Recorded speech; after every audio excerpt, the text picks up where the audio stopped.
Selamat datang di channel Bilal Bijak. Saya berharap video ini akan memberikan manfaat dan hiburan bagi Anda.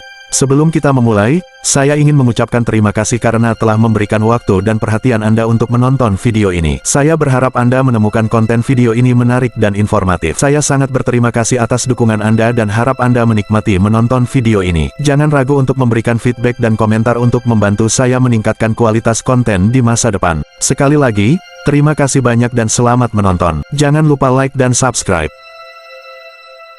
Biografi, Recep Tayyip Erdogan, pemimpin muslim terpopuler dunia yang lolos dari kudeta. Recep Tayyip Erdogan adalah presiden ke-12 Turki yang menjabat sejak 2014 dan sebelumnya menjadi Perdana Menteri Turki selama 3 periode sejak 2003. Berasal dari keluarga dengan ekonomi rendah, Erdogan memulai kariernya dari bawah hingga kini tumbuh menjadi raksasa politik Turki. Pada 2020, Presiden Turki ini dinobatkan sebagai pemimpin muslim paling populer di dunia menurut indeks internasional. Ketenarannya bahkan melebihi Raja Saudi Salman dan Presiden Iran terdahulu Rouhani. Di Turki, kiprahnya sebagai tokoh muslim pertama yang terpilih sebagai wali kota Istanbul menonjol. Pemerintahan awalnya memang diakui berhasil memberikan sejumlah perubahan. Namun isu hasutan kebencian terkait agama menyandungnya hingga mengirimnya ke bui. Alih-alih menghilang dari dunia politik, dia kembali dengan partai baru dan berhasil menjabat sebagai Perdana Menteri hingga berhasil puncak kekuasaan sebagai Presiden Turki pada 2014. Saat cengkramannya pada kekuasaan Turki dirasa makin kuat, percobaan kudeta militer terjadi pada 2016. Tapi upaya itu gagal menggulingkan pemerintahannya. Dia bahkan terpilih kembali sebagai presiden 2 tahun kemudian. Recep Tayyip Erdogan lahir pada tanggal 26 Februari tahun 1954 di kawasan Kasimpasa Istanbul, Turki, dari orang tua Ahmet dan Tenzile Erdogan. Masa kecilnya dihabiskan di Rize, di mana sang ayah bekerja sebagai penjaga pantai, sebelum keluarganya kembali ke Istanbul ketika dia berusia 13 tahun. Dibesarkan tanpa banyak uang, Erdogan menjual limun dan roti wijen di jalanan saat remaja. Berbakat di olahraga sepak bola, Erdogan muda sempat mengikuti sejumlah kompetisi selama beberapa tahun. Keahliannya dikabarkan bahkan menarik minat klub-klub top. Sayang, ayahnya menghadang langkah Erdogan mengejar karir itu. Erdogan diarahkan untuk mengenyam pendidikan di sekolah Imam Hatip Istanbul yang religius. Di sana, dia terlibat dengan Asosiasi Pelajar Nasional Turki, dan lulus ujian untuk mendapatkan diploma dari Eyüp High School juga. Awal politik ajaran pemimpin Partai Keselamatan Nasional Turki, Necmettin Erbakan, selanjutnya banyak memengaruhi pemikirannya. Di masa kuliah Erdogan mulai aktif terjun ke politik. Dia terpilih sebagai Ketua Partai Cabang Pemuda Beyoğlu dan Cabang Pemuda Istanbul, pada 1976. Namun partai tersebut dibubarkan setelah kudeta militer 1980. Setelah menyelesaikan pendidikannya dengan gelar sarjana dari Fakultas Ekonomi dan Ilmu Administrasi Universitas Marmara, 1981, dia bekerja sebagai akuntan dan manajer di sektor swasta. Namun pada 1983, Erdogan kembali ke politik melalui Partai Kesejahteraan, dan menjadi Bupati Beyoğlu pada 1984. Tahun berikutnya, ia terpilih sebagai Kepala Provinsi Istanbul dan diangkat ke Dewan Eksekutif Pusat. Ditugaskan untuk meningkatkan jumlah pemilih, Erdogan mendapat apresiasi atas keberhasilan partai dalam pemilihan kota 1989. Wali kota dan penjara Istanbul pada 1994, Erdogan terpilih sebagai wali kota Istanbul. Sebagai muslim pertama yang menjabat dalam peran ini, ia menunjukkan komitmen keagamaannya dengan melarang alkohol dari kafe-kafe milik kota. Dia juga berhasil mengatasi masalah kekurangan air di kota, mengurangi polusi dan meningkatkan infrastruktur, hingga membantu memodernisasi ibu kota negara. Akan tetapi pada Desember tahun 1997, Erdogan mendapat kecaman serius. Dia diketahui secara terbuka membacakan puisi yang berisi, "Masjid adalah barak kami, kubah helm kami, menara bayonet kami dan tentara kami yang setia." Akibat insiden itu, Dia didakwa karena melanggar hukum sekuler Turki dan dituduh menghasut kebencian agama. Erdogan pun dipaksa mundur sebagai wali kota dan dilarang dari jabatan publik, serta akhirnya menjalani hukuman 4 bulan penjara pada 1999. Dari revolusioner ke otoriter. Setelah hukuman penjaranya selesai, Erdogan ikut mendirikan Partai Keadilan dan Pembangunan (AKP) pada 2001. AKP mengklaim kemenangan gemilang dalam pemilihan parlemen 2002, dan Erdogan segera mendapatkan kembali kekuasaannya secara resmi berkata mendemen konstitusi yang membatalkan larangan politiknya. Dia menjadi Perdana Menteri Turki pada tanggal 9 Maret tahun 2003, dan kemudian terpilih kembali untuk posisi itu 2 kali lagi. Sebagai Perdana Menteri, Erdogan secara nyata meningkatkan posisi ekonomi Turki.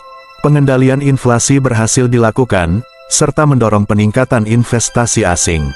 Peningkatan pendapatan per kapita Turki pun terdongkrak dengan peringkat kredit yang menguat. Di bawah pemerintahannya di masa ini, Erdogan juga membangun hubungan dekat dengan sekutu Barat. Namun setelah 3 periode berkuasa sebagai Perdana Menteri Turki, Erdogan semakin dikenal sebagai pemimpin otoriter yang secara nyata meningkatkan kekuasaannya. Pada 2013, ia memenjarakan beberapa pejabat militer senior seumur hidup karena merencanakan penggulingan AKP.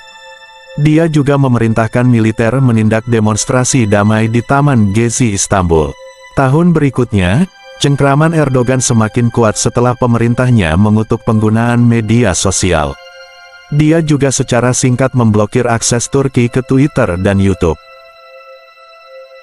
Kegagalan kudeta militer. Setelah mencapai batas masa jabatannya sebagai Perdana Menteri, Erdogan menjadi kandidat AKP dalam pemilihan presiden langsung pertama Turki, dan dilantik pada tanggal 28 Agustus tahun 2014.